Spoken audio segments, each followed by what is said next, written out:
ধ্বংস চলিব পৰাকৈ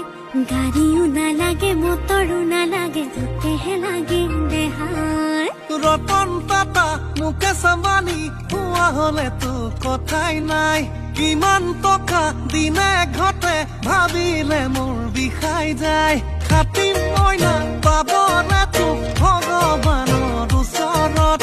আশা কৰো ভালেই হ'ব আমাৰে ঐ জীৱনত লাজে লাজে মুখানে দিলে চাই ঐ তোক দেখি কলিজা কপি যায় কৈ দিওঁ লাগে কেতিয়াবাতে তোৰ গুৰিলেকে খাই এক দুপেক নিচা নহলে ভালে নালাগে পাই মইনা নধৰি বিদায়